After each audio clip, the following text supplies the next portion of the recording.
Salut les fanatiques et oh mon dieu, une nouvelle voix! T'inquiète pas, ça va bien se passer. On revient pour un 9ème épisode de Tu mates quoi ce soir, et cette semaine on vous prépare un petit festin zombiesque. Et on commence par la série #1 du survival zombie, qui ne dit d'ailleurs jamais zombie mais rôdeur, je parle bien évidemment de The Walking Dead. Créé par Frank Darabont et Robert Kirkman, et adapté du comics éponyme, The Walking Dead raconte l'histoire d'un groupe de survivants à une épidémie transformant les personnes en morts-vivants. Ensemble, ils vont devoir apprendre à survivre dans un monde laissé à l'abandon. L'univers post-apocalyptique est l'atout numéro 1 de la série, un décor où l'humanité n'est plus qu'une bête blessée, fragile dans la chaîne alimentaire, menacée et impuissante. Ici, les zombies sont relégués en arrière-plan, car la véritable menace est l'homme lui-même. Sans ville, sans société, sans loi, sans garde-fou, l'homme retrouve sa nature véritable. Dans sa quête de survie, il est prêt à tout. Il se transforme alors en tyran, en tueur et même en cannibale. Et les enfants ne sont pas épargnés. La série ne lésine pas sur l'hémoglobine, c'est gore, violent et on adore ça. Elle n'hésite pas non plus à nous briser le cœur et à écourter la vie de nos personnages préférés à chaque instant. Grâce à son traitement des personnages, nous nous attachons rapidement à eux, tous si différents mais pourtant vivants et évoluant ensemble. Les amateurs de cinéma de genre connaissent le refrain et l'apprécient. La série repose ainsi sur une formule diablement excitante avec un riche potentiel dramatique. Le petit bonus, la fin n'est pas encore écrite. Son showrunner nous promet 14 saisons et Robert Kirkman, créateur de la BD et scénariste de la série, a révélé dans une interview que même lui n'a aucune idée de comment se termineront les aventures de nos joyeux lurons. Et on ne s'en plaint pas, bien au contraire. L'univers créé est un terrain fantastique capable de fournir encore bien d'autres surprises. On continue et on enchaîne avec le spin-off de cette référence zombiesque, je vais te parler de Fear the Walking Dead, un repas de famille au pays des zombies. Ce spin-off raconte les prémices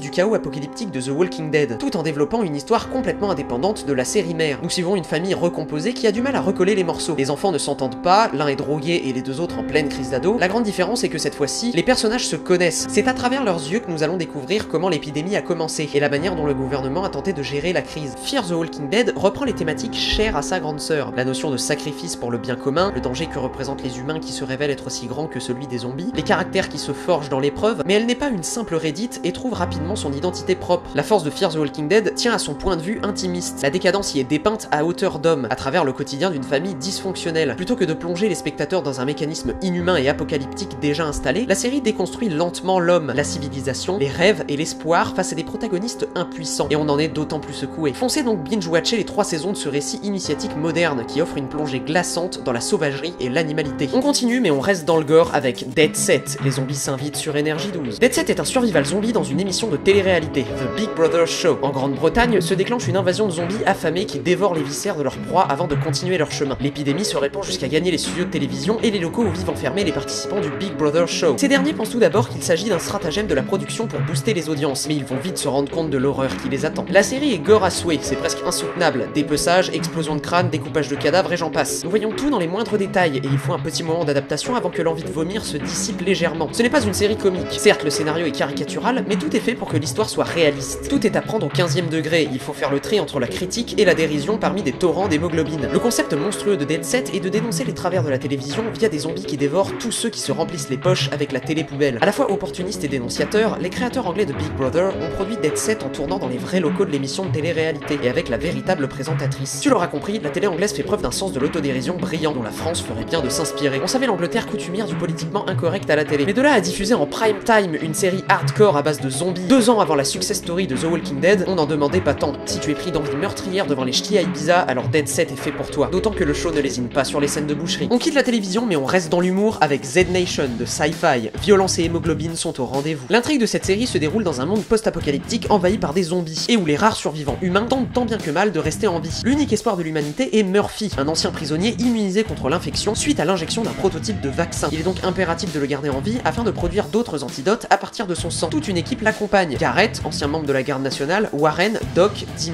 000, Adi et Mac ou encore la mystérieuse Cassandra. Ils font route vers un laboratoire de Californie, mais le chemin est semé d'embûches et le temps presse, d'autant que l'antidote fait subir à Murphy une bien étrange évolution. De l'action, toujours de l'action, rien que de l'action. On regrettera peut-être le manque d'ambition intellectuelle de la série, mais si vous êtes adepte des bains de sang et des attaques zombiesques bien gore, il y a peu de chances que vous vous ennuyiez, parce que Z Nation est aussi une série humoristique et décalée qui ne se prend pas au sérieux et qui assume son côté barré, totalement jouissif. Un road movie trash, fun et délirant qui ravira les fans de zombies. Bye bye des fous de la gâchette et salut les mordus de science, la prochaine série à l'honneur est d'un genre complètement différent. Je vais te parler de iZombie, un zombie au service de la loi. Le créateur de Véronica Mars nous invite cette fois-ci à faire un voyage parmi des morts. Jeune médecin, Olivia Livermore est conviée à une soirée qui vire subitement au cauchemar. Celle-ci est violemment attaquée par d'autres convives et s'en sort avec une morsure. Lorsqu'elle se réveille le lendemain dans une housse mortuaire, elle est devenue un zombie. À partir de ce jour, la vie de la jeune femme change du tout au tout. Elle doit abandonner son ancien travail et son fiancé. Elle adopte alors un nouveau look et trouve le job parfait pour assouvir ses besoins de zombie, dans une morgue où elle peut manger les cerveaux des défunts. Elle se découvre également un nouveau pouvoir, le transfert de personnalité et de souvenirs. Elle va s'en servir pour aider le lieutenant Babino à résoudre de mystérieux meurtres grâce au petit cerveau des victimes. Ça nous donnerait presque envie de faire la même chose. La série jongle entre plusieurs genres, comédie, série policière, fantastique et horreur. Bien qu'elle nous plonge essentiellement dans un univers hospitalier, l'humour décalé et insolite sont au rendez-vous, grâce à un scénario inventif et à une très bonne distribution. La performance de la jeune Liv, interprétée par la jolie MacIver, est impressionnante. Tantôt elle endosse le rôle d'une accro au jeu, tantôt celui d'une raciste ou encore d'une alcoolique. Ici on a une héroïne qui est également un zombie, combinaison très originale qui fonctionne à merveille. Bref, n'attendez pas plus longtemps pour goûter à cette délicieuse série. On continue et on termine par un classique. Les vrais savent, je parle bien évidemment de Ash vs Evil Dead. Du sang